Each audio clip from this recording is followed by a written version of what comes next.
Hey everyone, let's start learning conjunctions today. But before starting this chapter, let me tell you, इस chapter की definition हम discuss कर चुके हैं in the last chapter, जो कि कंडीशनल सेंटेंसेस था, जो कि इसी चैप्टर का पार्ट था। फिर भी हम, क्योंकि आज एक नया चैप्टर शुरू कर रहे हैं, इसलिए हल्का सा रिविजन सेंटेंसेस के थ्रू हम जरूर करेंगे इसकी डेफिनेशन का। एंड आफ्टर दैट हम क्या करने वाले हैं, सिंपल इंपॉर्टेंट रूल्स पर चलेंगे, बिकॉज एग्जाम में केवल और केवल रूल्स की इंपॉर्टेंस है, डेफिनेशन पेपर में नहीं पूछी जाती है। ठीक है, अब देखो, ध्यान से देखना, मैं एक दो एग्जाम्पल्स लिख देता हूँ। जैसे मान लीजिए मैं कहता हूँ कि Ram and Shyam are brothers. Ram और श्याम ब्रदर्स हैं। और एक सेंटेंस कहता है Ram is a good boy but Shyam is not a good boy. है ना, ये मैंने दो सेंटेंसेस लिखे हैं। इसके अलावा एक और सेंटेंस लिख देता हूँ, जैसे you want succeed. You want succeed if you don't study. या थोड़ा एक ऐसा एग्जाम्पल जो हम लास्ट चैप्टर में पढ़ चुके हैं, उसे थोड़ा सा बदल के लिख लेते हैं। क्या लिख सकते हैं हम यहाँ पर, you want succeed unless you work hard.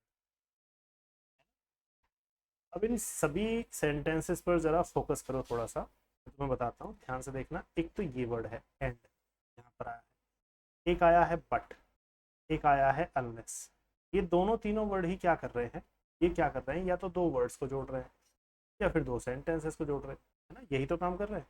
तो सिंपली इसकी डेफिनेशन हम इसके लास्ट चैप्टर, जो हमारा स्केड्यूल में लास्ट चैप्टर है कंडीशनल सेंटेंसेस, जस्ट पिछला चैप्टर, उसमें हम डिस्कस कर चुके हैं, इसीलिए मैं इसे थोड़ा कम बता रहा हूँ यहाँ पर। क्या करना है, डेफिनेशन सिर्फ इतनी है, the conjunction is a word that joins words और सेंटेंसेस। क्या लिखना है, एक कंजंक्शन एक ऐसा शब्द है जो या तो शब्दों को जोड़ता है या फिर सेंटेंसेस को जोड़ता है। अब वो दो सेंटेंसेस हों, दो शब्द हों या दो से ज़्यादा हों, इससे फ़र्क नहीं पड़ता। डेफिनेशन रिपीट करता हूँ, अगर कोई लिखना चाहे लिख लेना। A conjunction is a word, या मैं भी साथ साथ लिख देता हूँ, इसे लिख सकते हो। A conjunction is a word that joins. ये क्या करता है, ज्वाइन करता है वर्ड्स, इनको करता है शब्दों को, और सेंटेंसेस। सेंटेंसेस, ठीक है। एग्जाम्पल के तौर पर मैंने तुम्हें एग्जाम्पल लिखवाई दिए हैं। तो कंजंक्शन एक ऐसा शब्द है जो क्या करेगा, या शब्दों को जोड़ेगा या फिर सेंटेंसेस को जोड़ेगा। तो डेफिनेशन तो सिंपल है, डेफिनेशन में हम ज़्यादा जाने भी नहीं वाले हैं, ना ये पेपर में इतनी ज़्यादा पूछी जाती है। सीधे सीधे सिंपल रूल्स पर चलते हैं। कंडीशनल सेंटेंस से हमारा ये चैप्टर शुरू हो गया था, है ना। तो हम केवल और केवल क्या करेंगे अब, केवल अपने इंपॉर्टेंट रूल शुरू। तो हेडिंग डाल दीजिए जल्दी से, क्या हेडिंग डालना है, some important rules. Some important rules. और इन रूल्स में सबसे पहला रूल क्या कहता है, सबसे पहला रूल एक कंजंक्शन के पेयर का है। सबसे पहला जो रूल है, ये सिखाता है कि एक कंजंक्शन है जो पेयर के साथ यूज होता है। कुछ ऐसे पेयर्स लिखवाऊंगा डिफरेंट डिफरेंट रूल्स में, जिनको तुम्हें ऐसे ही यूज करना है for the rest of your life. अगर कुछ गड़बड़ करोगे तो तुम्हारी स्पीकिंग राइटिंग तुम्हारा एग्जाम में गड़बड़ हो जाएगी, है ना, इसे ध्यान रखना है। तो पहला कंजंक्शन कहता है कि अगर सेंटेंस में कभी भी आपको बोथ दिखाई देता है, तो उसका पेयर अगर लगाना होगा तो वो केवल और केवल एंड होगा, और कोई भी इसका पेयर नहीं हो सकता है ना। जैसे इसको हम सेंटेंस के थ्रू समझते हैं। फिलहाल क्या करो, इसके मीनिंग लिख लो, दोनों और, ये इसका होता है। ठीक है, अब मीनिंग पर तो नहीं जाना, ये तो हम स्पीकिंग के लिए सीख लेते हैं, थोड़ा सा लिख लेते हैं कि भाई हाँ मीनिंग इसका ये है, बट हम जो है इंग्लिश टू इंग्लिश अपने पेपर में पढ़ेंगे कि भाई कैसे चीज़ पूछी जा सकती है। अब देखो ध्यान से, एक एग्जाम्पल ले लेते हैं। एग्जाम्पल कहता है कि जैसे मैं कहता हूँ आई एम ए टीचर, मैं एक टीचर हूँ। और मैं यहाँ पर क्या कहता हूँ, आई एम ए राइटर, मैं एक राइटर हूँ। ये दो बातें मैंने यहाँ पर लिखी है। अब सोचो मैं मुझे इन्हें दो सेंटेंसेस में ना बोल करके एक ही सेंटेंस में बोलना होता तो मुझे क्या बोलना होता, मैं बोलता कि मैं दोनों हूँ, एक टीचर भी एक राइटर भी, तो मैं दोनों काम करता हूँ। तो ऐसे में क्या करेंगे, अगर तुम इस सेंटेंस को इस कंजंक्शंस के पेयर के थ्रू अगर जोड़ना चाहते हो या जोड़ करके एक ही वाक्य में बोलना चाहते हो, तुम्हारी स्पीकिंग की बात है, तुम कुछ भी कह सकते हो, है ना। तो तुम क्या करोगे, ध्यान देना है यहाँ पर, जो यहाँ पर कॉमन चीजें हैं उसको एक तरफ लिख लो। दोनों सेंटेंस में कॉमन क्या है, आई एम कॉमन, ठीक है। अब तुम क्या कहोगे कि यार सर ए भी कॉमन है यहाँ पर तो, लेकिन नहीं, ए को कॉमन नहीं निकालना है। कारण सिंपल है कि ए या एन या द वगैरह जो होते हैं, जो आर्टिकल्स होते हैं, ये अपने नाउन के हमेशा साथ लिखे जाते हैं। तो तुम्हें क्या करना है, जो कॉमन पार्ट है जैसे आई एम, इसको एक साइड लिख लो। अब बचा क्या है, बचा है ए टीचर और एक क्या बचा है, ए राइटर। इनमें एक पार्ट से पहले तो बोथ लिख दो, एक पार्ट से पहले एंड लिख दो, सेंटेंस पूरा हो जाएगा। बेहद इजी ज्वाइनिंग होगी। फिर से बता रहा हूं मैं, तुम्हें क्या करना है, एक से पहले तो बोथ लिख देना है और एक से पहले एंड लिख देना है। एक क्या था तुम्हारा, एक था तुम्हारा यहाँ पर ए टीचर और एक था तुम्हारा यहाँ पर ए राइटर। अब आती है हमने इन दो सेंटेंसेस को क्यों जोड़ा, है ना। तो इसका कारण सिंपल है कि मैं तुम्हें बताना चाहता था कि ये अलग अलग सेंटेंसेस होते हैं जो हम एक कंजंक्शन के पेयर के थ्रू जोड़ रहे हैं, ठीक है। अब सुनो, ये तो था सेंटेंस सिंपल और इजी और अच्छा और बिल्कुल करेक्ट था। अगर ये मान लो ये सेंटेंस तुम्हें पेपर में 3 पार्ट करके दे दिया जाए, 1 2 3 करके, और चौथा कह दिया जाए नो एरर, तो ऐसे में क्या होता है, ऐसे में ये सेंटेंस पूरी तरह से ठीक है। अब अगर इस सेंटेंस में गलती पूछी जाएगी तो वो कैसे पूछी जाएगी, इस बात को समझो। मैं यहाँ पर दो सेंटेंस लिखता हूँ जो एरनियस है, तुम्हें इसमें गलती पकड़नी है। यही वाला सेंटेंस लिखूंगा, जैसे I am both a teacher as well as a writer. अब ध्यान देने वाली बात यहाँ पर क्या है, ध्यान देने वाली बात यह है कि एज वेल एज जो वर्ड है इसका मतलब भी तथा या और ही होता है। दूसरा पेयर समझो, I am a teacher and a writer, है ना। मैं एक टीचर हूँ और एक राइटर हूँ। अब ये दोनों सेंटेंस मैंने तुम्हारे सामने लिखे हैं, तुम्हें क्या करना है, इन सेंटेंसेस में एरर पकड़ना है। अब एरर क्या है, देखो तुम्हें पता है कि बोथ का जोड़ा जब भी होगा यूज करना होगा, मैं क्या यूज करना होगा, एंड यूज करना होगा। तो ऐसे केस में क्या करना है, तुम्हें इस एज वेल एज, ये पूरा का पूरा फ्रेज है, इसको काट देना। इसकी जगह पर अगर तुम एंड लगा दो तो सेंटेंस पूरी तरह से ठीक हो गया। तो ये सेंटेंस में गलती थी। 3 पार्ट करके दे देगा सिंपल, 1 2 3 वगैरह करके, और चौथा दे देगा हमेशा नो एरर। ये चौथा पार्ट हमेशा देगा क्योंकि 4 पार्ट उसे करनी है। अगर तुम्हें लगे कि सेंटेंस पूरी तरह से ठीक है तो चौथा चुनो, है ना। अब सोचो अगर तुम्हें ये वाला सेंटेंस करके दे दे 3 पार्ट, 1 2 3 और चौथा नो एरर करके दे दे, तो मोस्टली बच्चों को क्या लगेगा कि सर इसमें यहाँ पर एंड का जोड़ा जो होता है बोथ होता है, तो यहाँ पर ए टीचर से पहले बोथ लगा दो, है ना। यही ज़्यादातर बच्चे कहते हैं, बट नहीं, ये सेंटेंस पूरी तरह से ठीक है ना। गड़बड़ कर गए थे ना अभी। क्या करना है, ध्यान से सुनो, मैं रिपीट करता हूँ बात को। बोथ का जोड़ा एंड हो ये ज़रूरी है। फिर से रिपीट करता हूँ, बोथ जहाँ भी आएगा वहाँ पर एंड आएगा, ये ज़रूरी है। लेकिन एंड जहां पर आए वहां पर बोथ आए, ऐसा कोई नियम नहीं है, ये बात ध्यान रखना। जैसे तुमने अभी इस सेंटेंस को पढ़ा होगा, ये सेंटेंस था Ram and Shyam are brothers. अगर मैं बोथ राम एंड श्याम लिखता तो प्रॉब्लम कुछ नहीं थी कि दोनों राम और श्याम भाई हैं। लेकिन अगर मैं बोथ नहीं लिख रहा हूँ ना, तब भी सेंटेंस में कोई प्रॉब्लम नहीं है। तो मैं एरर लगा तो नहीं था ना यहाँ पे, नहीं लगा था क्योंकि सेंटेंस पूरी तरह से ठीक है। मैं बस ये कहना चाहता हूँ कि बोथ जब भी आएगा उसके बाद एंड जरूर आएगा। लेकिन अगर एंड आए इसका मतलब ये नहीं है कि बोथ लगाना मैंडेटरी होगा, ऐसा कुछ नहीं है। तो ये बात ध्यान रखना है। फिर से रिपीट करता हूँ और एक और सेंटेंस लिखेंगे फिर उसे जोड़ेंगे, ठीक है। सेंटेंस क्या है, सेंटेंस है बोथ। सेंटेंस का जो नियम है वो है कि बोथ जब भी आएगा एंड आएगा, एंड के अलावा कुछ नहीं आना चाहिए, बस ये नियम है। और अगर एंड आ जाए तो इसके साथ बोथ आए, ऐसा कोई जरूरी नहीं, ठीक है। अब एक सेंटेंस के थ्रू समझो। इस सेंटेंस में मैंने तुम्हें बता दिया कि एरर कैसे कैसे पूछेगा। एक और सेंटेंस, सेंटेंस है राम कैन राइट। एक सेंटेंस तो ये, राम लिख सकता है, और एक है राम कैन टीच। तो अगर तुम्हें ये सेंटेंस पेपर में दे दे या सेंटेंस को पूछ ले तो कैसे पूछेगा, ये बात मैं लिख करके दिखाता हूँ, मुझे एरर पकड़ के बताना कि गलती कहाँ होगी। जैसे कॉमन पार्ट जो है हमारा वो क्या है, राम कैन। हम क्या कर लेते हैं, राम कैन को अलग लिख लेते हैं, राम कैन। अब जो बचा हुआ हिस्सा है वो क्या है, एक तो राइट है और एक टीच। इसमें क्या करना है, एक से पहले बोथ, एक से पहले एंड, सिंपल लिख दो। पेपर में कैसे पूछेगा, Ram can both right and, Ram can both right and teach.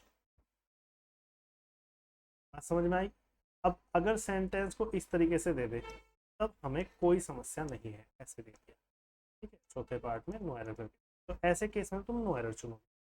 लेकिन अगर तुम्हें ऐसा कुछ करके दे दे कि Ram can both write as well teach, है ना, ऐसे दे दे, तो तुम्हें क्या करना होगा, बस गड़बड़ समझ जाओ कि जो बोथ होता है इसका जोड़ा क्या होता है, इसका जोड़ा एंड, तब जाकर सेंटेंस ठीक हो जाएगा।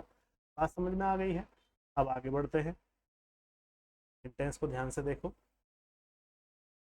सेंटेंस में सेंटेंस है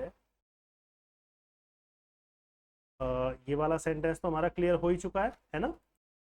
अब अगला जो सेंटेंस है इसको मैं एरर के रूप में पहले लिखता हूँ, ठीक है, और इसके सिंगल सिंगल सेंटेंसेस के जो पेयर हैं वो बाद में बताऊंगा। जैसे एक सेंटेंस है he will both buy a car and a book. ठीक है, हमने एरर पकड़ना समझ लिया है, सिंगल सेंटेंस के थ्रू हमें समझ में आ रहा था। अब मैं तुम्हें डायरेक्ट एरर दे रहा हूँ और तुम्हें ये पकड़ना है कि इस सेंटेंस में गड़बड़ कहाँ हुई। एक पार्ट यहाँ कर देते हैं, एक पार्ट यहाँ कर देते हैं, एक पार्ट यहाँ कर देते हैं, चौथा हमेशा की तरह से एरर का पार्ट लिख देते हैं, ठीक है। अब तुम्हें एरर पकड़ना है क्या है, अगर तुम ध्यान से देखोगे तो तुम्हें लगेगा कि भाई हाँ बोथ और एंड तो बिल्कुल सही है, लेकिन यहाँ पर तुम्हें एक नोट डालना है, ये बात ध्यान देना। और फिर उसका सिंगल सेंटेंस सिखाऊंगा, सिंगल सेंटेंस बताऊंगा, उसमें तुम्हें क्लियर पता लग जाएगा। ये नोट ध्यान रखना, इससे तुम्हारा सारी चीज़ें ठीक होंगी। ध्यान से सुनो और लिखो साथ साथ, नोट्स बहुत अच्छे होने चाहिए। क्या करना है, मैं 4 कंजंक्शंस लिख पा रहा हूँ, लिखो ध्यान से। यदि, हिंदी में लिखा रहा हूँ, इंग्लिश में बोल दूंगा। यदि बोथ एंड, एक तो ये है, यदि both and, not only but also, 4 conjunctions के पेयर लिखा रहा हूँ मैं, इनमें एक ही रूल अप्लाई होगा इसलिए बता रहा हूँ।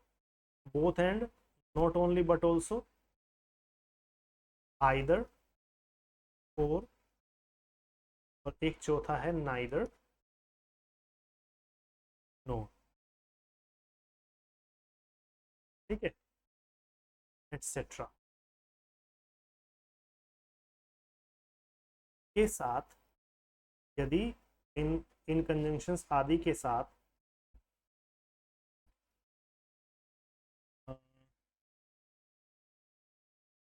पहले वर्ड के साथ, पहले वर्ड के साथ नाउन, वर्ब, प्रीपोजिशन, मतलब कोई भी पार्ट ऑफ स्पीच है ना, प्रीपोजिशन आदि या एटसेट्रा आए, तो क्या होगा, तो दूसरे तो दूसरे शब्द के बाद, तो दूसरे शब्द के बाद भी क्रमशः, अब क्रमशः क्या होता है, रेस्पेक्टिवली क्या होता है, एक के बाद एक, मतलब जो पहले क्रम था वही क्रम आएगा। क्रमशः क्या क्या आएगा, नाउन, वर्ब या प्रीपोजिशन आदि भी आएंगे। फिर से रिपीट कर रहा हूँ, ध्यान से सुन लो, समझ लो मैं क्या कह रहा हूँ कि ये जो पेयर है, अगर इसमें यहाँ पर सोचो नाउन आया है, इमेजिन करना इस हिस्से में जो डॉट डॉट का हिस्सा है, यहाँ पर सेंटेंस का कुछ पार्ट होता है, सोचो यहाँ पर नाउन आ रहा है, तो यहाँ अगले में भी क्या आएगा, नाउन ही आएगा। रूल क्या कहता है कि अगर एक पेयर, ये जो पेयर है बोथ और एंड का, इस पेयर में से अगर एक शब्द के, यानी कि जो पहले वाला शब्द है इसके साथ अगर नाउन आया तो अगले वाले के साथ भी क्या आएगा, नाउन आएगा। पहले के साथ अगर वर्ब आई तो अगले के साथ भी क्या आएगी, वर्ब आएगी। क्रमशः का मतलब यही होता है कि जो वहां पे आया वही यहाँ पे आएगा। अगर प्रीपोजिशन आई तो यहाँ भी प्रीपोजिशन आएगी। तो ये पार्ट्स ऑफ स्पीच है अलग अलग, कि जो भी यहाँ पर आएगा वही वहां पर आएगा। फिर से रिपीट करता हूँ, जैसे नॉट ओनली है, मान लो सेंटेंस में आया किसी में, अगर यहाँ पर कोई वर्ब आई हुई है तो अगले में भी क्या आना चाहिए, वर्ब आनी चाहिए, है ना। अगर यहाँ पर कोई प्रीपोजिशन आई है जैसे ऑफ, इनटू वगैरह, है ना, तो यहाँ पर भी क्या आनी चाहिए, प्रीपोजिशन आनी चाहिए। तो रूल में 4 पेयर लिखवाए हैं मैंने, यही 4 तुम्हारे अगले रूल्स भी हैं। पहला रूल हमारा बोथ और एंड का है, दूसरा रूल हमारा नॉट ओनली बट ऑल्सो होगा, तीसरा रूल आइदर और, चौथा रूल नाइदर नोर का होगा, है ना। इन चीज़ों को हम डिटेल में समझेंगे। तो बस मैं तुम्हें ये बताना चाहता हूँ कि अगर एक हिस्से के बाद एक चीज़ आती है तो दूसरे हिस्से के बाद भी वही चीज़ आएगी। अब आ जाओ सेंटेंस, हमें एरर बताया गया था। तो अगर तुम नॉर्मली देखो तो तुम कहोगे कि बोथ के साथ एंड तो सही आ रहा है, तो बहुत से बच्चे क्या करेंगे, नो एरर लगा के आ जाएंगे, बट नहीं, थोड़ा सा और ध्यान देना है। ध्यान से देखो कि बोथ के बाद तो आ गई वर्ब, और लेकिन एंड के बाद नाउन आया हुआ है अपने आर्टिकल के साथ। अब यहाँ पर कोई वर्ब तो मुझे आसपास दिख नहीं रही कि मैं यहाँ पर चेंज करके इसे ठीक कर दूँ। तो मुझे क्या करना होगा, इस हिस्से में भी, दूसरे हिस्से में भी इसको वर्ब को ही, इसको वर्ब को मुझे कुछ चेंज करना होगा, या बोथ में कुछ चेंज करना होगा। अब इमेजिन करो कि अगर मैं इस बोथ को उठा करके यहाँ से यहाँ पर ले आता हूँ, बाय के बाद ले आता हूँ, तो जरा ध्यान देना, बोथ के बाद अब क्या हो गया, नाउन आ गया एक आध, ऐसे ही एंड के बाद भी एक नाउन आ गया, ए बुक। तो दोनों के बाद पेयर सही बन। ऐसे केस में क्या हुआ, हमारा एरर जो था ये बी पार्ट में था। समझ में आया। तो क्या ध्यान रखना है, बोथ एंड का पेयर हो, नॉट ओनली बट ऑल्सो का पेयर हो, आइदर और का पेयर हो, या नाइदर नोर का पेयर हो। ये 3-4 कंजंक्शंस ऐसे हैं जिसमें पेयर के एक शब्द के बाद जो भी चीज आएगी दूसरे शब्द के बाद भी वही चीज आएगी। बस यही बात ध्यान रखनी है और सेंटेंस बिल्कुल ठीक। ठीक है, तो यहाँ पर एरर था सेकंड पार्ट में। ठीक है, इसी के साथ, इसी सेंटेंस के साथ हमारा पहला रूल भी खत्म होता है और कंजंक्शन के चैप्टर की शुरुआत भी होती है। बस एक सेंटेंस और करवा दो, या सेंटेंस को करवाने से पहले एक बार मैं तुम्हें ये बता देता हूँ कि सेंटेंस की जड़ कहाँ पर थी, है ना। और मैं इस रूल को रिवाइज कर रहा, रिपीट कर, इरेज कर रहा हूँ, सॉरी, इरेज कर रहा हूँ रूल को। तुम्हें अगर ये रूल चाहिए होगा तो वीडियो को पॉज करके देख लें। ठीक है, मैं यहाँ पर इरेज कर रहा हूँ इसमें, उसके साथ साथ सेंटेंस समझा रहा हूँ। अब मैं पहले रूल का ये जो नोट था ये अगले 4 रूल में काम आने वाला है, तो तुम्हें क्या करना है, बहुत ध्यान से इस चीज़ को लेकर के चलना है। अब मैं तुम्हें बताता हूँ इसके सिंगल सेंटेंस क्या थे। सिंगल सेंटेंस है, कुछ बच्चे समझ भी गए होंगे, जैसे सेंटेंस है he will buy a car, है ना। और एक सेंटेंस है इसका, क्या हो जाएगा, he will buy a book. Sentence हो गया। अब ये 2 सेंटेंस को सोचो तुम्हें बोथ एंड से जोड़ना है, तो वही काम करेंगे हम, सिंपल। जो हमारा कॉमन पार्ट है वो अलग निकाल लो। वो अलग करते ही क्या होगा, ये ध्यान दो, यहाँ पर he will by common part है दोनों में, तो इस कॉमन पार्ट को तो अलग निकाल लो, ही विल बाय। अब अलग अलग हिस्सा क्या बचा है, ए कार और ए बुक, यानी कि ए कार यहाँ पर लिख दिया हमने, ए बुक यहाँ पर लिख दिया हमने। तो अब क्या करोगे, जो हमारा अलग अलग हिस्सा है उसमें एक से पहले तो बोथ लगा दो और एक से पहले एंड लगा दो, हमारा सेंटेंस पूरा हो गया। अब अगर तुम्हें मैं डायरेक्टली सिंगल सिंगल सेंटेंस दिए होते और उन्हें बोथ एंड से जुड़वाया था तो तुम सिंपली समझ जाते। लेकिन अब तुम्हें ये बारीकी थोड़ी ज़्यादा समझ में आ गई होगी कि हमने बाय को पहले क्यों निकाला है बोथ से। इसका कारण सिंपल है, हम कॉमन पार्ट अलग कर लेते हैं। ठीक है, तो अगर तुम्हें ये बात क्लियर हुई है तो मुझे, और भी अगर तुम कुछ चीज़ चाहते हो, इसके बारे में पूछना चाहते हो, रूल के बारे में या चैप्टर के बारे में या ग्रामर के बारे में, वो बता दो, कमेंट बॉक्स में बता दो या कहीं पर भी बताओ, लेकिन मुझे इन्फॉर्म करो, वो चीज़ भी तुम्हें पता लग जाएगी, है ना। इसी के साथ हमारा पहला रूल बोथ और एंड वाला ख़त्म होता है। ठीक, एक सेंटेंस और करा देता हूँ क्योंकि कुछ बच्चे कह रहे हैं कि सर एक सेंटेंस और करा दो, तो मैं यहाँ पर लिख देता हूँ, सेंटेंस है ही इज माई फ्रेंड, और एक सेंटेंस है शी इज माई फ्रेंड।